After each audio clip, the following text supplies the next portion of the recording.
Jean, chapitre 1, et pour celui qui a la parole de Dieu, et verset 29.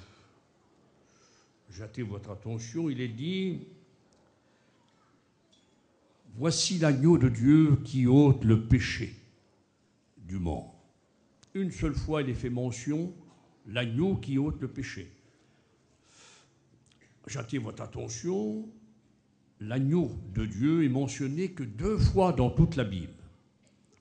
L'évangile de Jean, chapitre 1, verset 36. L'évangile de Jean, chapitre 1, verset 29. Mais là, le verset 29 du chapitre 1 met quelque chose de magistral, d'extraordinaire, qui dépasse la compréhension humaine. La planète Terre, l'homme le plus évolué, l'homme le plus grand, est trop petit, il est nain devant cette parole. Il est dit qu'il ôte le péché du monde. Une seule fois, c'est marqué. J'aimerais te dire que Jésus n'est pas venu pour couvrir le péché. Il est venu pour ôter le péché.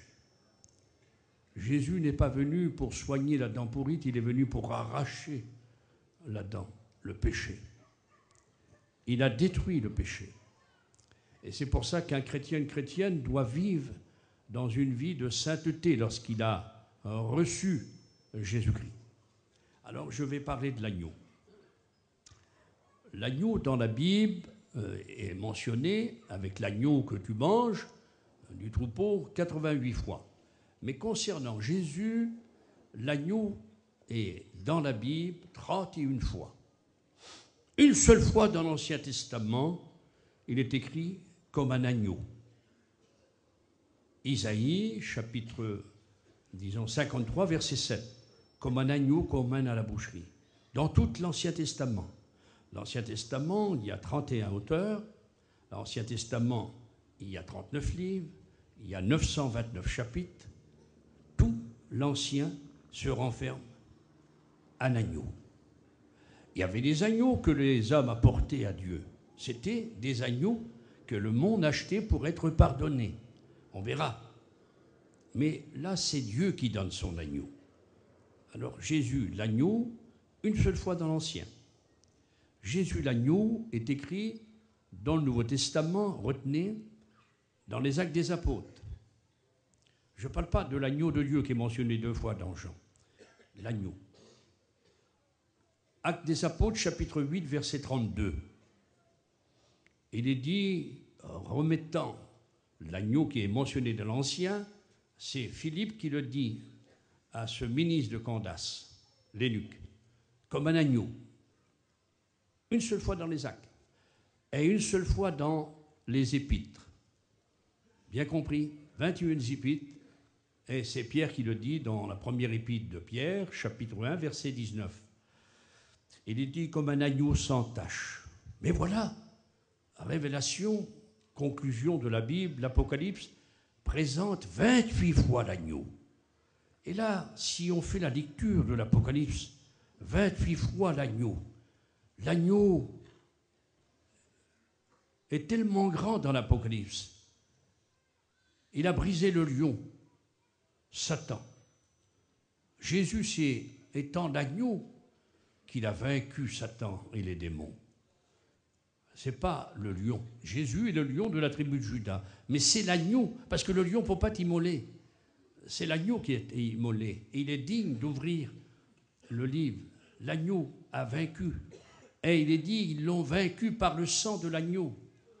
N'oublions jamais la douceur, la gentillesse de l'agneau nous donne la plus grande force qui soit au monde. Alors, vous allez me suivre. Vous allez voir combien la Bible est grande et magnifique. On apprend toute sa vie. Je découvre à bien des années que je suis au Seigneur, de l'âge de 15 ans, des choses merveilleuses de la parole de Dieu, des petits tiroirs. Oh, quelle beauté! Il ne faut jamais rassasier de la parole de Dieu. Il faut au contraire se plonger dans la parole de Dieu. Il faut mettre tout son cœur. Il faut la lire pour la connaître. Il faut la réfléchir pour la scruter. Il faut la mémoriser.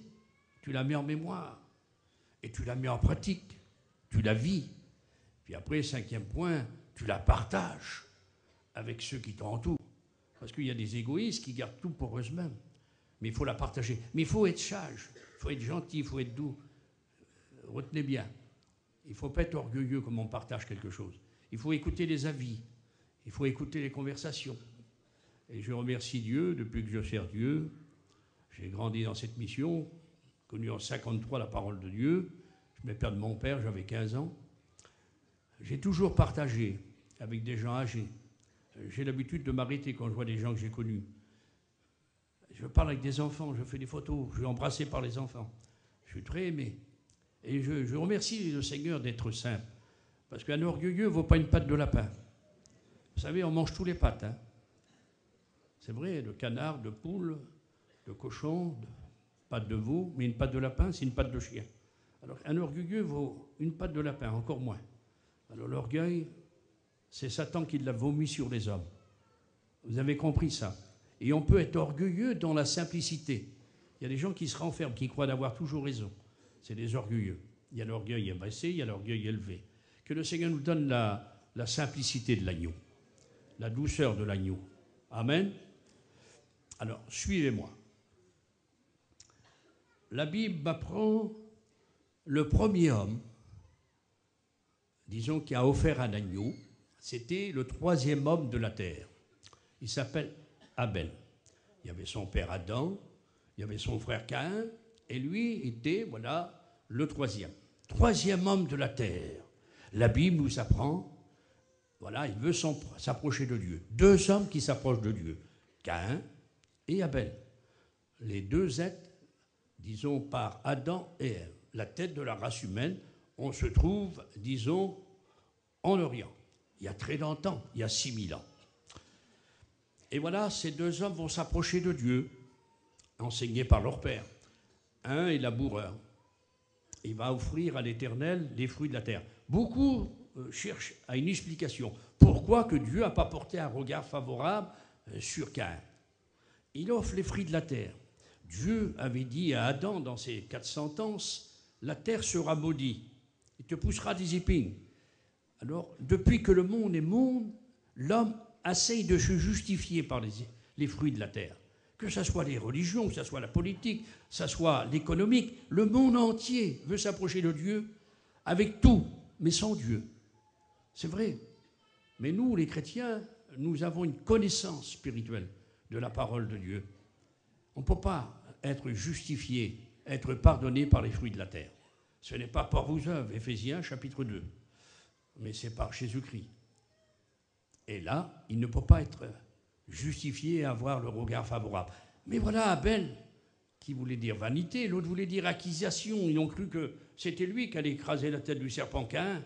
Mais Caïn, voilà, il était du méchant, dit le Nouveau Testament. Il n'était pas le fils du diable, parce qu'il y a des doctrines qui mettent Caïn, il était du malin. Non, le texte littéral, c'est il était méchant. Parce qu'il y a toute une doctrine. Alors, je veux passer. Abel offre un agneau. Le premier agneau est offert pour une personne, la troisième homme de la terre. Un agneau, et il reçoit le regard favorable de Dieu. C'est par l'agneau. Déjà, retenez bien, 4000 ans avant, Abel offre un agneau à Dieu. Chassant, guidé par le Saint-Esprit, que Dieu allait offrir 4000 ans après l'agneau qui ôte le péché. Lui, il offre l'agneau pour avoir le regard favorable de Dieu. Tout chrétien, toute chrétienne doit savoir avoir le regard favorable de Dieu dans sa vie quotidienne et journalière, mais il faut qu'il passe par l'agneau. Si tu retires l'agneau, laisse-moi te dire, tu ne peux pas t'approcher de Dieu. Parce que Jésus a dit, je suis la porte. Personne ne passera. Personne n'ira au Père que par moi. Il ne faut pas l'oublier. Jamais. Si tu retires l'agneau, et c'est ça le monde qui a fait. Pourquoi le monde est perdu? Parce qu'ils ont retiré l'agneau. Pourquoi on l'est sauvé? Parce qu'on a l'agneau. Et cet agneau a été donné par le Père. Bon, premier agneau, troisième homme de la terre, offre un agneau pour un homme. Il est dit, et en étudiant la Bible, Abel n'a jamais parlé. Adressé la parole. Caïn a parlé. Mais on trouve dans le Nouveau Testament que Abel parle quoique mort. Mort, il parle encore. Abel, quoique mort. Ça veut dire qu'un homme de Dieu, malgré qu'il quitte la terre, sa mémoire, sa sainteté, vous avez bien compris, sa vie avec Dieu parle encore. Lorsque je parle du COSEC, il nous a quittés, comme je parle de Mende, de Tutur, des premiers prédicateurs. Leur mémoire, quoique mort, ils parlent encore. Et souvent, je mets en mémoire encore et j'apporte cela. Abel, il parle encore. Un agneau pour un homme. Mais la Bible nous découvre, nous donne à comprendre mieux et plus profond. Tout à coup, un homme est choisi. 11 chapitres de la Genèse vont passer. Ils présentent l'humanité. Dans les 11 chapitres de la Genèse, tu as toute l'histoire de l'humanité. Ah bon? Faut beaucoup étudier pour en savoir peu. Dans le livre de la Genèse, tu as au commencement Dieu créa les cieux et la terre.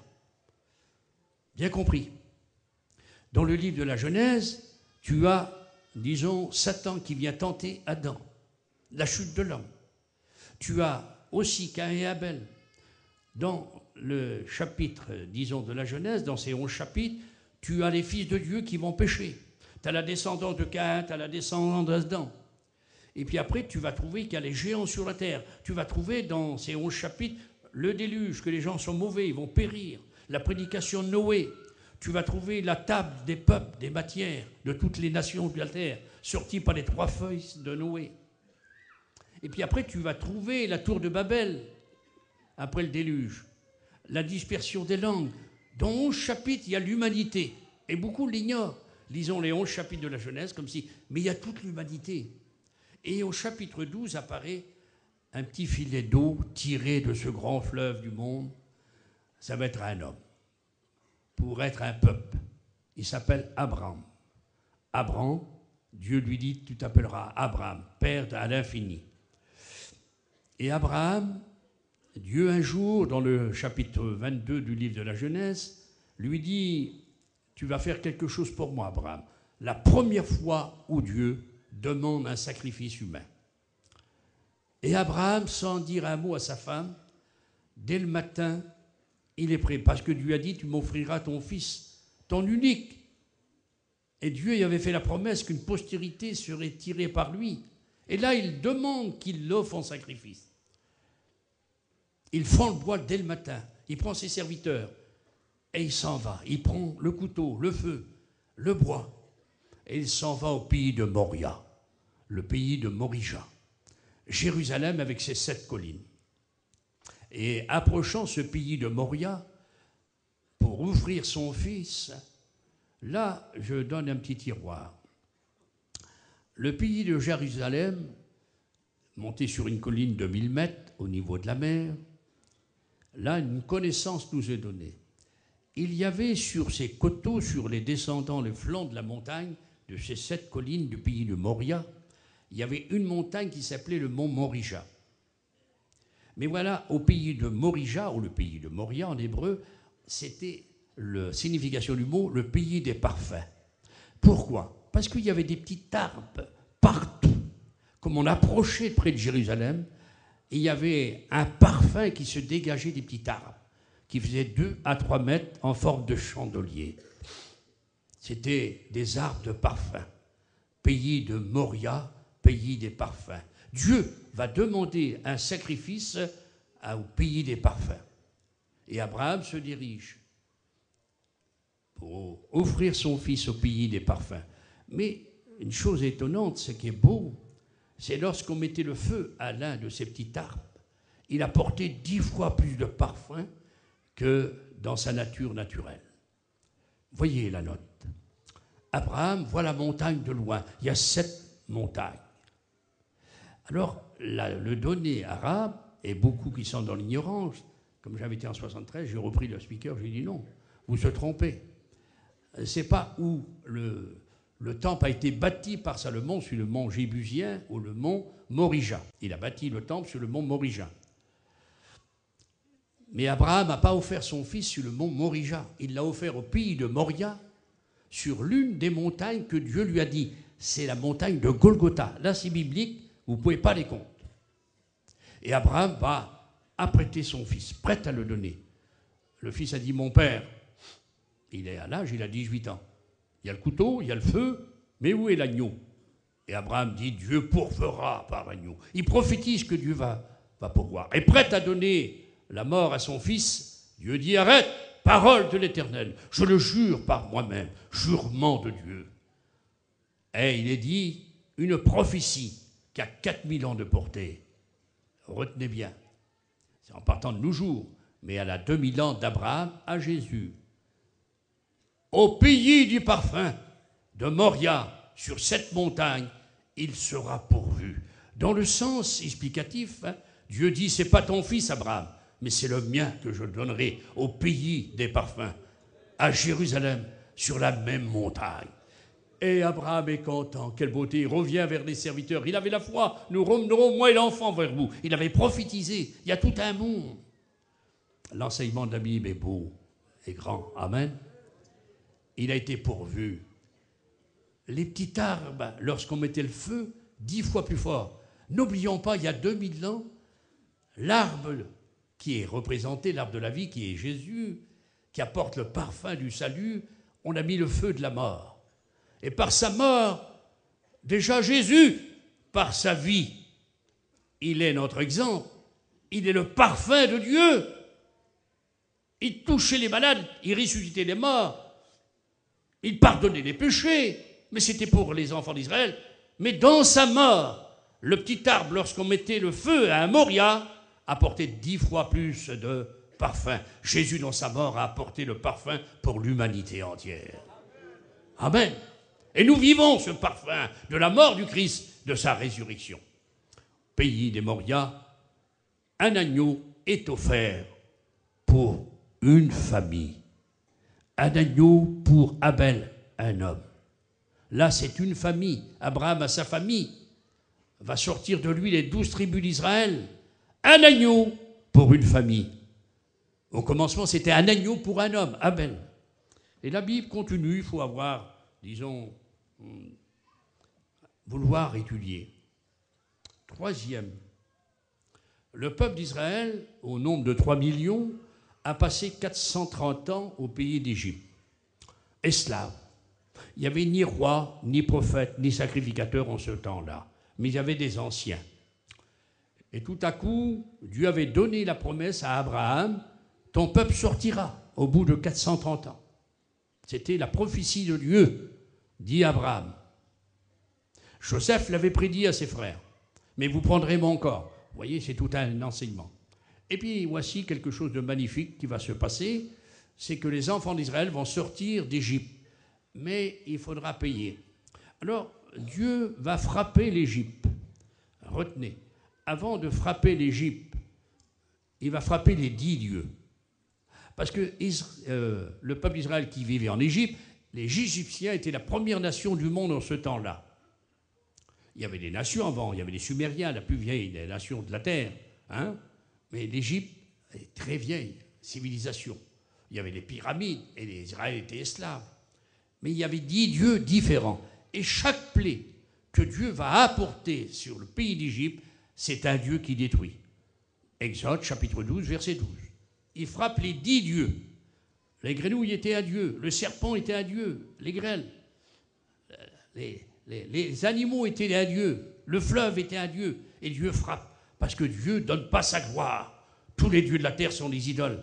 Dieu, c'est lui qui régit la terre et le ciel. Amen. Chaque homme se fait un Dieu, mais il sera son Dieu à sa mort ou à la fin du monde. Mais nous, après la mort, nous avons le Dieu véritable. Nous vivrons l'éternité avec lui. Amen. Il frappe et il sort les enfants d'Israël au nom de 3 millions. Mais Dieu dit, il faut offrir un agneau.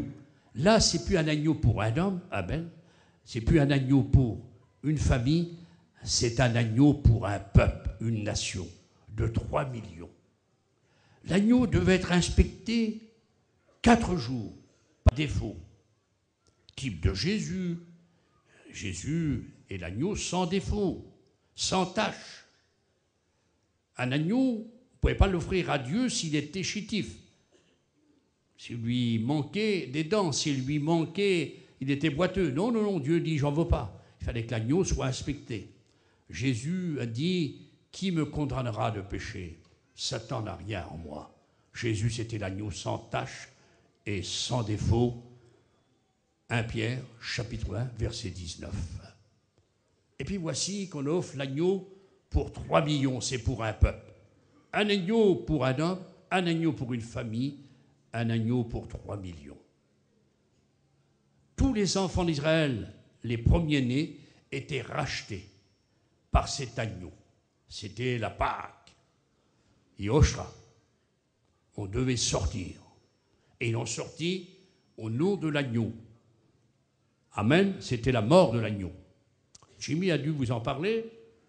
Le jour de Pâques, c'est beau. Mais nous, la Pâque, c'est la mort du Christ et c'est sa résurrection. Il y a un point de plus que les Juifs. Nous, on vit la résurrection du Seigneur. Amen. Parce que Jésus est ressuscité le jour de Pâques. Vous avez bien compris, hein, le dimanche, le premier jour de la semaine, hein, il est écrit dans chapitre 19 de l'évangile de Jean que Jésus est ressuscité le premier jour de la semaine. Hein, ça, c'est pas le lundi, c'est le dimanche matin. Amen. Ils l'ont ajouté après le lundi de Pâques, mais ça vient au concile de Trente. Ça, c'est pas dans la Bible. Bien, c'est pour ça qu'on célèbre le jour de Pâques, le premier jour de la semaine. Cela dit, un agneau par toutes les maisons pour une nation entière. Et le peuple d'Israël sort, bras élevés de Dieu. Et cet agneau qui a été offert à chaque famille va conduire le peuple d'Israël dans le désert pendant 40 ans. Quelle beauté, quelle force. L'agneau les a fait sortir d'Égypte, mais l'agneau va les conduire. Ils ont été rachetés. Ils devaient continuer à faire des sacrifices pour mémoriser et se rappeler qu'il avait été sorti d'Égypte par l'agneau de Pâques. Le fera traverser la mer, les conduira dans le désert, donnera de la manne, l'emmènera jusqu'à la montagne du Sinaï, leur donnant la loi de Dieu. Oh, quelle beauté! Moïse, homme de Dieu. Merci Seigneur. Un agneau pour une nation.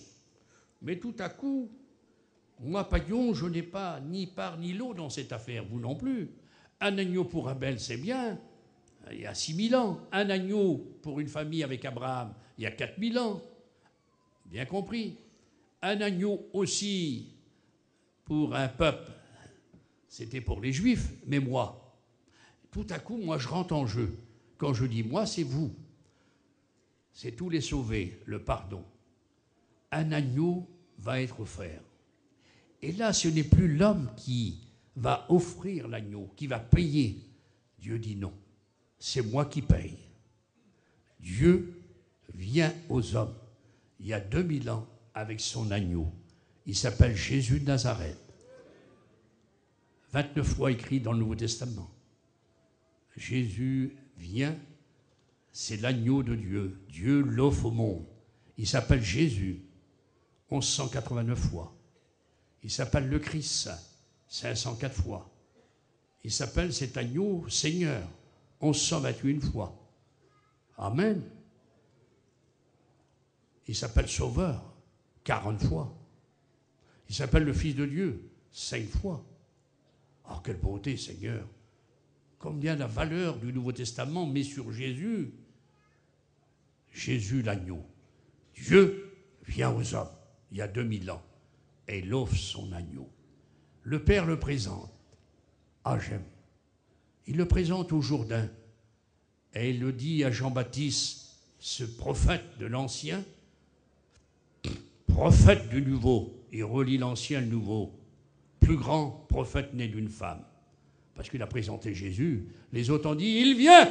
Lui, il a dit, il est là. Il a baptisé Jésus. Il n'a pas fait de miracle comme Moïse. Mais pourtant, il est dit, c'est le plus grand prophète. C'est Jésus qui l'a dit. Alors, il est présenté. voilà l'agneau de Dieu qui ôte le péché du monde. Mais avant qu'il soit dit cela, retenez, Dieu a présenté son agneau au Jourdain, au baptême. Il a dit, voici mon fils, bien-aimé, j'ai mis tout mon amour. Seule la version Pierre de Momont met tout mon amour. 8 secondes, mais affection, mais c'est amour. Dieu va reprendre la parole sur la montagne de transfiguration, Matthieu chapitre 17. Il va dire, voilà mon fils bien-aimé, j'ai mis tout mon amour avec un commandement, écoutez-le. Par cette fois, le Père va parler pour cet agneau. À Jérusalem, une voix se fait entendre du ciel au peuple juif. Je l'ai glorifié, dit Dieu, je le glorifierai encore. Et Jésus dit, cette voix, c'est mon Père. Le Père parle par son Fils. Cette fois, Dieu, le Père, Tout-Puissant, a présenté son agneau. Il est venu aux hommes avec son agneau. Il n'y avait pas d'agneau de Dieu dans l'Ancien Testament.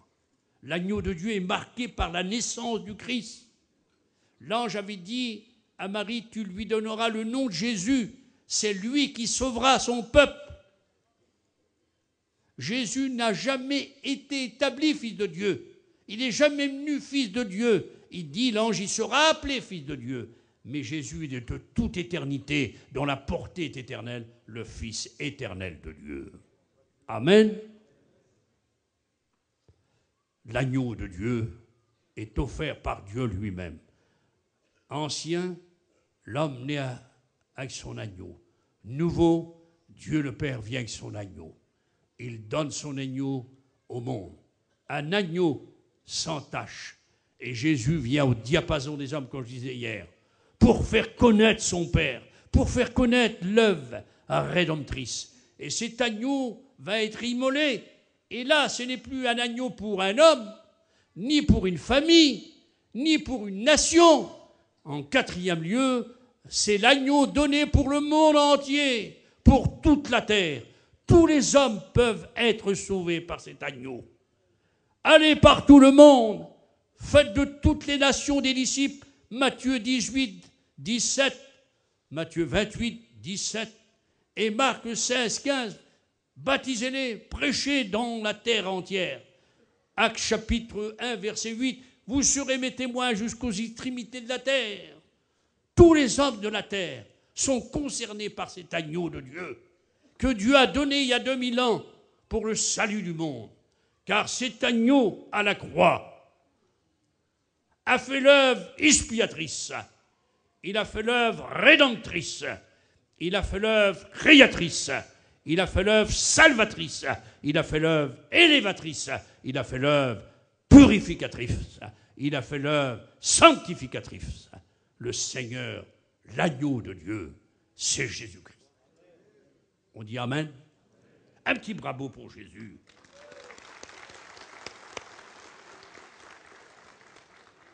Et Jésus, l'agneau, va dire quelque chose de magnifique. Il va dire tel était. Et chapitre 19 de l'évangile de Jean, verset 36, baissant la tête. Je vais vous apprendre quelque chose. J'étudie des histoires anciennes juives. J'aime ça parce que ça fait des années que j'ai étudié ça. Lorsqu'une fiancée, elle voulait être fiancée, elle venait devant le fiancé, avec son père, sa mère, sa famille, ses frères et sœurs, et son grand-père. Et lui aussi, il y avait toute la famille. Et elle tournait autour de lui. Elle découvrait son visage. Elle passait une fois, 2 fois, 3 fois, et elle tournait 7 fois autour de lui. Et si le jeune homme n'abaissait pas la tête, il ne l'acceptait pas comme fiancé. Mais lorsqu'il voyait son visage, ses yeux, son nez, sa bouche, alors s'il abaissait la tête, elle devenait sa fiancée devant tous ses parents et devant les parents aussi de la fille. L'union était faite de fiançailles. Elle lui appartenait. Et si amenée à faire une faute, elle était mise à mort. Elle partait 1 an, elle préparait son trousseau, et après on célébrait le mariage. Laissez-moi vous dire, le jeune homme baissant la tête, il acceptait comme fiancé. Il y a 2000 ans, Jésus sur la croix, il a baissé la tête Il a dit, mon Père, j'accepte, je veux sauver, je veux que l'Église soit ma fiancée. Savez-vous que la Bible déclare, nous ne sommes pas l'épouse, nous sommes la fiancée. Paul dit, je vous ai fiancé à Christ. Nous sommes sa fiancée. On donnera l'épouse, Apocalypse 19, lorsque le Seigneur va venir au festin des noces de l'agneau. Là, on sera l'épouse. Ensuite, Apocalypse chapitre 21, il est dit, on sera la femme de l'agneau. Chapitre 21 de l'Apocalypse, on sera comparé à Jérusalem parée d'or. Pour finir, nous serons assis sur son trône, à celui qui vaincra. Voyez, la fiancée, baissant la tête, elle devient l'épouse, elle devient la femme de l'agneau, comparée à Jérusalem parée d'or, de diamants, les portes en diamants. Et là, on finit sur le trône. À celui qui vaincra, dit le Christ, il s'assiera sur mon trône, sur le trône du Père. Quel privilège, quelle grandeur. De la boue, nous avons un programme à l'infini que Dieu nous donne en son Fils Jésus-Christ pour finir sur le trône dans la gloire éternelle. Quel privilège, quelle grâce, quelle beauté, quel avenir le chrétien, la chrétienne possède. Bon, c'était un petit tiroir sur la tête baissée. Jésus a baissé la tête, il a été l'agneau pour le monde entier. Et là, dans la mort de cet agneau, il y a 2000 ans, mon salut est accompli. Satan avait laissé le mont, disons, Golgotha. Il envoyait des hommes qui étaient crucifiés. Les Romains, c'était un lieu, il n'aurait jamais cru. Il a tout fait pour que Jésus soit crucifié. Mais s'il l'avait su, sur ce lieu maudit, à Jérusalem, passant par la voie douloureuse, la porte de Damas, on tourne à droite, à 200 mètres sur la gauche, il y a le mont Golgotha. Il fait de 15 à 20 mètres. J'ai monté dessus, moi, j'ai passé dans le cimetière où Jésus a été crucifié. Quelle beauté. Là, il y a 2000 ans, Satan, à cet endroit où, maudit pour lui avec ses démons, il a été vaincu à tout jamais. Parce que sur ce mont Golgotha, l'agneau de Dieu a été immolé et il a dit, tel était, tout est accompli. Il a écrasé la tête du serpent qui avait été prophétisé par son père 4000 ans avant, Genèse chapitre 3, verset 15. Il t'écrasera la tête. Et Satan a vu la tête écrasée il y a 2000 ans sur le mont Golgotha. L'agneau, il a vaincu Satan, le lion rugissant. L'agneau, Jésus-Christ, il l'a vaincu par son sang. Il a donné sa vie. Et tous les hommes de la terre peuvent être sauvés par l'agneau, par son sang, par le sacrifice. Un agneau pour tous les hommes, pour la terre entière. Dieu a tant aimé le monde. Il a donné cet agneau afin que chacun d'entre nous, nous possédions, nous ayons la vie éternelle. Amen. Un agneau pour un homme, Abel. Un agneau pour une famille avec Abraham. Un agneau pour un peuple, 3 millions. Un agneau pour la terre entière. Ma sœur, témoigne l'agneau aux gens.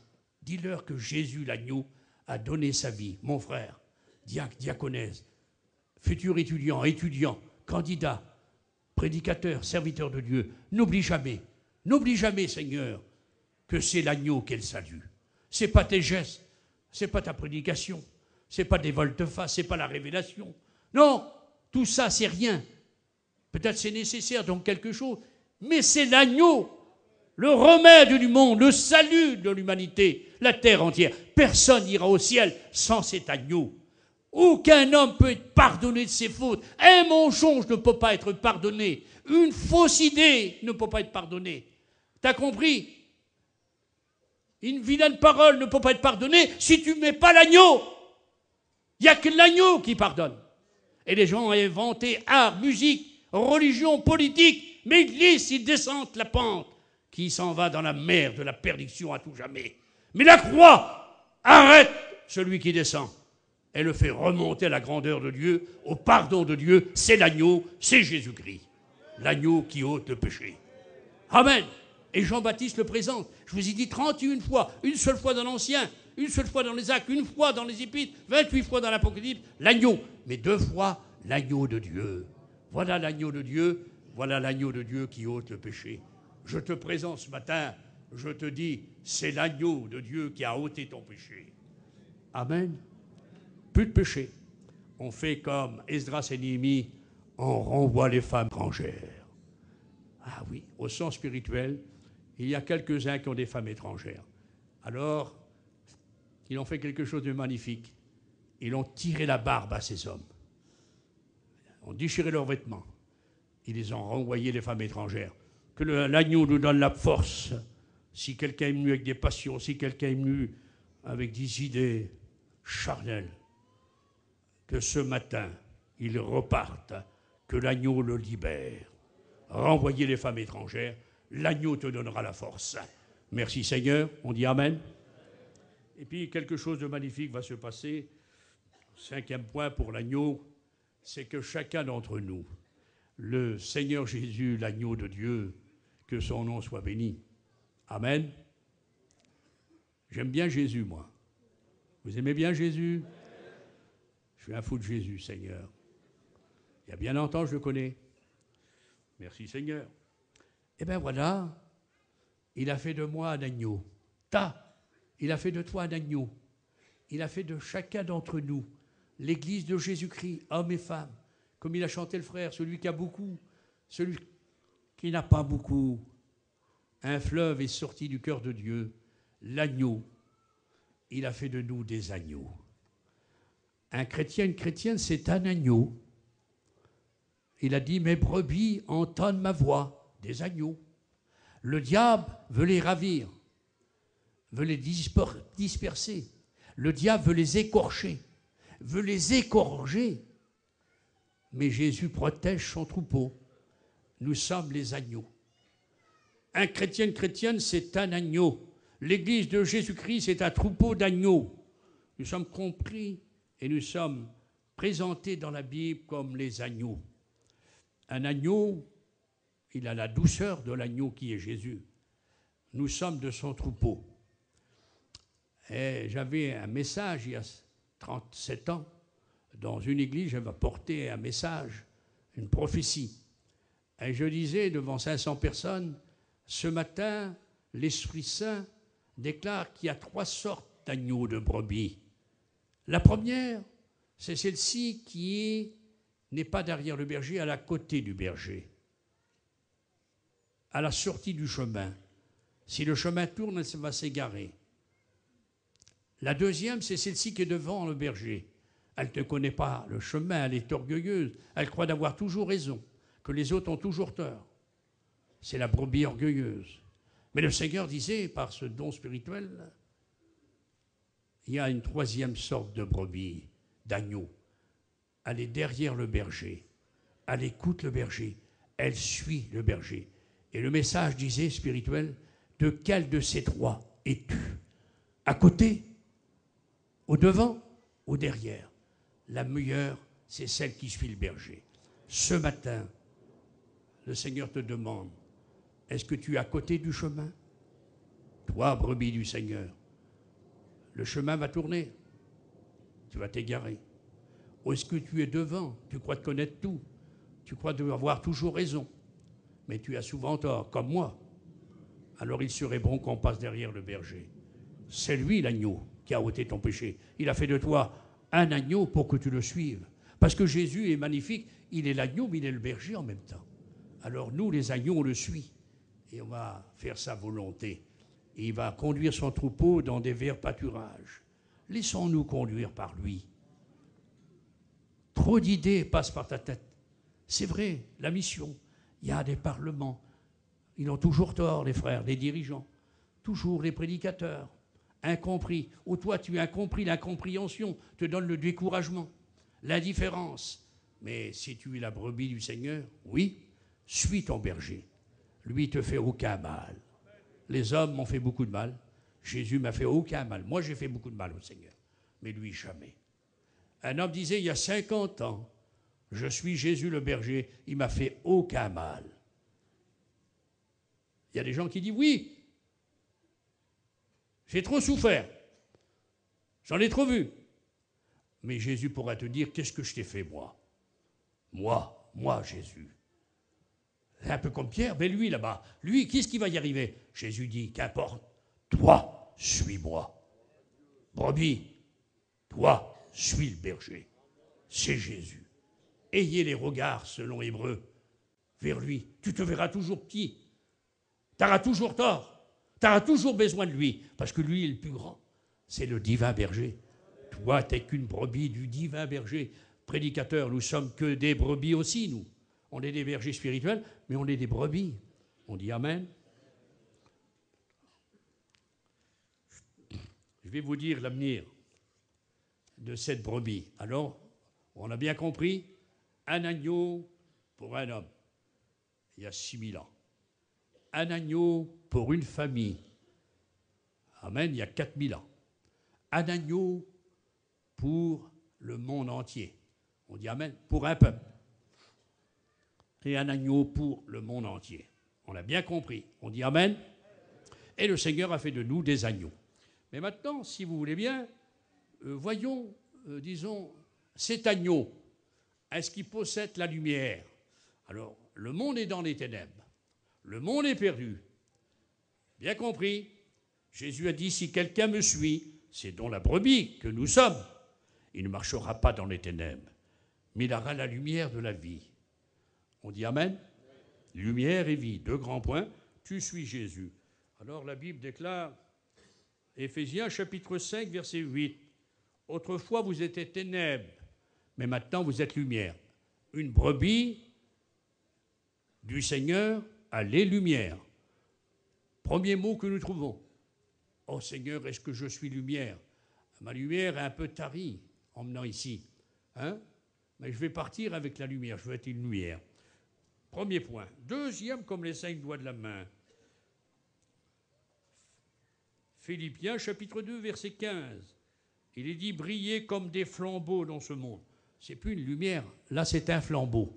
La brebis, c'est un flambeau. Lumière, flambeau. Un flambeau, c'est plus qu'une lumière. On dit amen? On dit amen? Troisième point.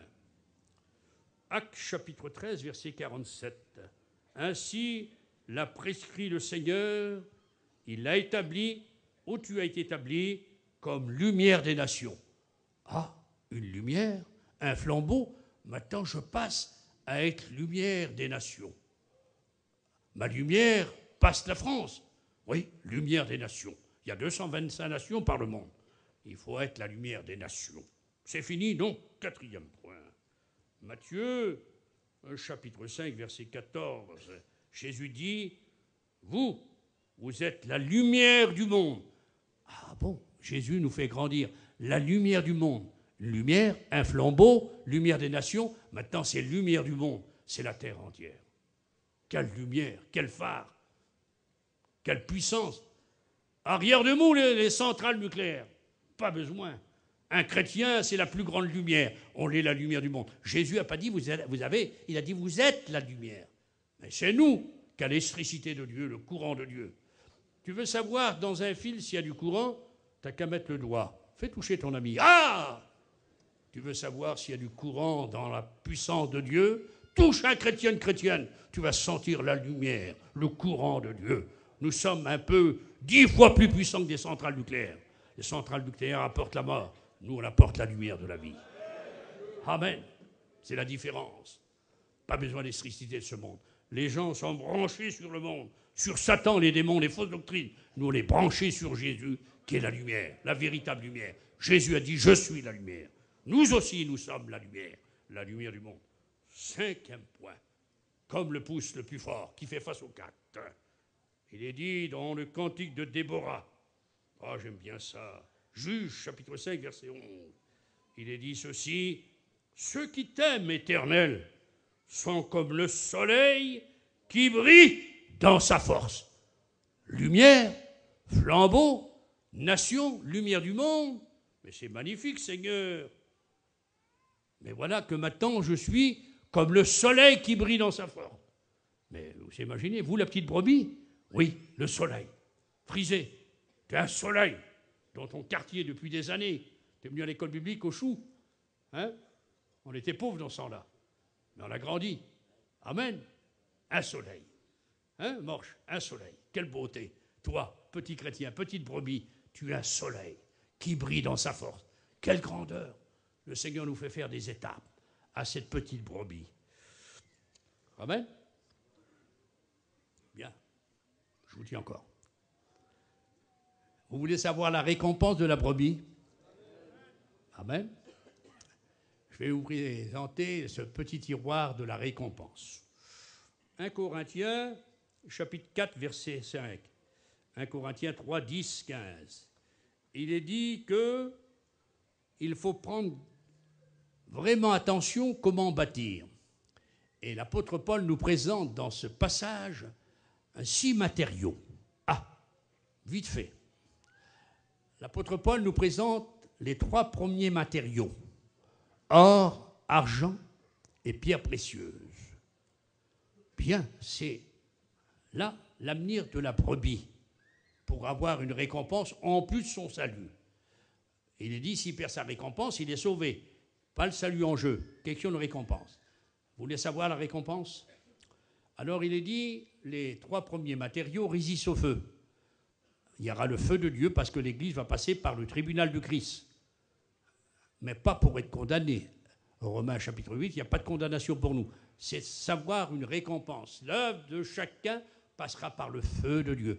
Alors beaucoup ont mis, passera par le feu de la tribulation. Passera hier. Ça n'a rien à voir avec ça. Là, c'est le feu de la grande tribulation. Ça n'a rien à voir avec ce passage. Le feu de la récompense. C'est pour recevoir quelque chose du Seigneur. Alors, le premier point, le premier matériau que le Seigneur met, il est dit, il faut bâtir avec de l'or. Le chrétien, la chrétienne, c'est celui qui a bâti avec de l'or. Bâtir avec de l'or, c'est quoi? C'est celui qui reconnaît que Jésus est divin. C'est celui qui reconnaît que Jésus est roi. Les mages ont reconnu que Jésus était roi, ils ont fait offert de l'or. Ils ont dit, où est le roi? Il y a beaucoup de chrétiens qui vivent avec Jésus, mais Jésus n'est pas roi dans leur vie. Savez-vous que le Seigneur, depuis qu'il est monté dans son ascension, il est le roi des rois. Un chrétien, une chrétienne doit vivre sa vie chrétienne dans la royauté. C'est le premier matériau qui n'est pas consumé par le feu, l'or. Un roi, c'est Roboam, il avait été dépouillé par un autre roi, on avait pris les boucliers d'or que Salomon, son père, avait mis dans le temple. Et il les a remplacés par de l'airain, du cuivre. Dieu dit, tu t'es laissé dépouiller, l'airain, j'en veux pas. Je veux des boucliers d'or. On dit Amen? Amen? Il y a beaucoup de chrétiens, de chrétiennes, ils veulent une récompense, mais il a remplacé les boucliers d'or par des boucliers d'airain. Pas d'airain, il te faut de l'or. Vive ta vie chrétienne avec le roi. Royauté, c'est l'or. Jésus soit le roi. S'il est le roi, c'est le premier dans ta vie. Amen? Je n'ai pas écouté. On dit Amen? Amen. Deuxième matériau. Il est dit, celui qui bâtit avec de l'argent. Mais qu'est-ce que l'argent? Alors il est dit, tu devais payer un demi-cycle du temple pour être compté sur le dénombrement. Sinon, il était question de vie et de mort. Un ange de l'Éternel, avec autant de David, a détruit 70 000 hommes. Tu devais être racheté. C'est le rachat, c'est la rédemption. Le Christ t'a racheté. Tu dois vivre ta vie chrétienne, toi, brebis, que le Seigneur a fait, lui, l'agneau de Dieu de toi. Vive ta vie chrétienne dans le rachat. Rappelle-toi, tu as été racheté, jour et nuit. Il est dit dans l'Apocalypse chapitre 5, gloire à l'agneau, car il a racheté pour Dieu son Père, de toute nation, de tout peuple, il les a rachetés par son sang. Tu as été racheté. Il a payé pour toi.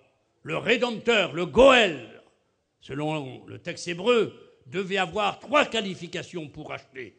Il voulait, 1, être un parent. 2, vouloir racheter. 3, avoir les moyens. Jésus était notre parent. Il a pris un corps comme nous pour nous racheter. Il a voulu, il a donné sa vie. Il a dit, mon Père, je viens dans le monde. Et il avait les moyens, il avait son sang. Il est le Rédempteur parfait. Il répond à ces 3 qualifications de l'Ancien Testament. Je te dis de la part du Seigneur, vis ta vie chrétienne avec ce deuxième matériau, dans le rachat. Tu as été racheté. Souviens-toi, jour et nuit, tu as été racheté. Amen. On dit Amen? Amen. Troisième matériau, c'est des perles précieuses. Ça passe par le feu. Mais les perles précieuses, le sacrificateur devait en porter une là et une là, écrit sinon, de chaque côté des 12 tribus d'Israël. Il vivait la vie de sacrificateur en portant ses frères sur ses épaules. Toi, dans la mission Vie Lumière, tu n'es pas un spectateur, ma sœur, mon frère. Toi, serviteur, tu es un acteur. Ça va mal, tu es responsable. Mais pas sur le dos des autres. Porte avec des perles précieuses le fardeau de tes frères de la mission, sur tes épaules. Est-ce que tu consens? Tu es un agneau. Sacrificateur, porte les pierres précieuses sur tes 2 épaules. On dit Amen? Ensuite, le sacrificateur avait 12 pierres précieuses sur sa poitrine. Il portait ses frères dans le lieu très saint pour le grand pardon, le Yom Kippour. Il portait ces pierres, les 12 tribus d'Israël, avec amour. Il portait, mais il portait avec amour, les emmenant dans le lieu très saint. Porte tes frères, toi l'agneau, toi une brebis du Seigneur. Bâtis ta vie avec ce matériau des perles précieuses, en portant avec amour. Amen. Tous reconnaîtront, a dit le Christ, que vous êtes mes disciples si vous avez de l'amour. Il y a beaucoup de chrétiens qui se disent, mais ils n'ont pas beaucoup d'amour. Jésus a dit, l'amour, lorsque je reviendrai, le grand nombre se refroidira. L'amour se fait rare. Mais vous voyez la télé, vous écoutez la radio, vous voyez, mais il faut le dire, c'est qu'il en est. Lisez les journaux. Il n'y a que criminalité et guerre dans le monde. La haine. Il n'y a jamais vu autant de méchanceté comme maintenant. Jamais autant de péché. Mais seul un peuple aime de l'amour de Dieu parce qu'il a été rempli de l'amour de Dieu par le Saint-Esprit. Et si quelqu'un manque d'amour, 2 Timothée, chapitre 1, verset 7, il est dit que le Saint-Esprit nous remplit d'amour. Qui veut être rempli ce matin d'amour? Je lève les 2 mains. Rempli d'amour par le Saint-Esprit. Saint-Esprit, aide-moi. Remplis-moi de l'amour de Dieu. Amen. Porter les perles précieuses. Bâtir sa vie chrétienne avec amour. Je suis mon Dieu avec amour. Je le prie avec amour. Je partage avec mes frères. Je supporte, je prie les malades, pour les malades, avec amour. Vous avez compris? On ne vit pas la vie chrétienne avec la peur. L'amour parfait bannit la crainte. Aimez Dieu. Le premier commandement qui a été de nos anges, il n'est pas dans les 10 commandements. Exode chapitre 20, vous ne trouverez pas. T'aimeras Dieu de tout ton cœur, de toute ton âme. Une seule fois dans l'Ancien. T'aimeras le Seigneur, écoute Israël. Bien compris, hein? C'est écrit dans Deutéronome chapitre 5, verset 6. T'aimeras le Seigneur ton Dieu de tout ton cœur, de toute ton âme. Repris par Jésus dans l'évangile de Matthieu, chapitre 22, verset 38. Aimer Dieu et ton prochain, c'est le plus grand commandement. Repris par Jésus dans Marc 12, verset 28. Aimer Dieu et ton prochain, c'est le premier commandement. Et dans Luc chapitre 10, verset 25, pour avoir la vie éternelle, c'est d'aimer Dieu et ton prochain. Et là, c'est pour avoir la vie éternelle. Rien d'étonnant, Jean 3,16, Dieu nous a tant aimés. Mais pourquoi? Parce qu'il est amour. 1 Jean 4, 8. 1 Jean 4, 19, il nous a aimés le premier. Ancien, nouveau, dans l'amour. Porte ta vie chrétienne avec des perles précieuses. Dans l'amour. On dit Amen? Je dois bâtir ma vie chrétienne. Je suis sauvé pour avoir une récompense. Je dois reconnaître vivre ma vie chrétienne avec l'or. Jésus le roi. Dans le rachat. Bien compris? L'argent. 3e matériau avec des perles précieuses. Vite fait. Il y a 3 matériaux qui ne passent pas par le feu. 3 matériaux. C'est le bois, c'est la paille, le foin, et c'est le chaume. Ça, que représente? Eh bien, le bois est trompeur. On vous fait passer du chêne, même les cercueils, on vous trompe. Ça chaud. Faux violon, fausse commode. Il trompe le monde. Le bois est trompeur, il brûle. Il est nécessaire, mais prenez garde. Il y a beaucoup de chrétiens et chrétiennes qui se disent des agneaux, des brebis du Seigneur, mais ils vivent leur vie chrétienne avec le bois. Le bois est trompeur, il nous trompe. Ça brûle. perdrais à la récompense. Ça ne résiste pas au feu, surtout le feu de Dieu. Deuxième matériau qui ne passe pas par le feu, c'est le foin. Et que vient présenter le foin paillon? Le foin, je réfléchissais, c'est la nourriture des animaux. Ah bon? C'est un chrétien, une chrétienne qui se dit brebis, mais qui vit sa vie chrétienne avec le foin. Le foin, c'est la nourriture des animaux, c'est l'homme charnel. L'homme animal, dit Paul. 1 Corinthiens, chapitre 2, verset 10, ne connaît pas la volonté de Dieu. Le foin. Beaucoup de chrétiens vivent la vie chrétienne avec le foin. Le foin, ça brûle. C'est la nourriture des animaux. C'est la vie charnelle. Partagée avec Dieu. Comme le paralytique à la porte du temple, appelé la belle, une belle porte, un mauvais locataire. Il n'était pas dans le temple. Il avait un œil dans le temple, un œil dehors. Une oreille dans le temple, une oreille dehors. Un pied dans le temple, un pied dehors. Rentre dans le temple. Tu es une brebis. Tu n'as pas le droit d'avoir une vie partagée. Ne vis pas ta vie chrétienne avec du foin chez charnel. Vis avec de l'or, de l'argent et des perles. Amen. On dit Amen? Amen. Troisième matériau qui n'est pas valable, c'est le chaume. Ah, qu'est-ce que le chaume? Le chaume, c'est la petite tige qui reste dans le champ. Elle n'est pas grande. On a coupé le blé. On a fait, disons, ça a été fait. On a ramassé le blé. Il reste la tige. Souvent, on la brûle. Et souvent, on la retourne avec la charrue. Le chaume, c'est celui qui vit sa vie chrétienne, mais qui donne la petite tige à Dieu. Mais qu'est-ce que tu as fait de la tige du blé? Nourris? Oui.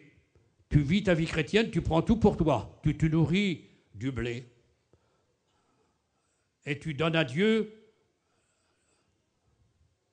ce qui reste. Dieu passe le dernier. Dieu veut. Il veut le blé. Il veut cette semence qu'il a mis en toi.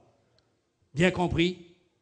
Les gens vivent une vie chrétienne, mais aussi tellement loin du Seigneur. Il a mangé le poulet et il donne les os à Dieu. Il a mangé la tige de blé, je m'excuse, pas pour tous, mais il donne la petite tige qui reste, le champ, qui reste dans le champ. C'est pas valable. On le brûle, on le retourne dans la terre, il disparaît. Ne vis pas ta vie chrétienne avec le champ. Alors tu perdras ta récompense. 3 matériaux qui vont passer par le feu, qui ne résistent pas. C'est le bois, c'est le foin et c'est le chaume. Donne tout au Seigneur. Un peu pour toi, parce que le Seigneur te donne en retour. Mais vis ta vie chrétienne avec 3 matériaux. Plus que tu es une brebis, le divin berger, Jésus, l'agneau, a pris ton péché. Vis ta vie chrétienne, et tant que Jésus est le roi. Amen. Tu vis ta vie chrétienne dans le rachat.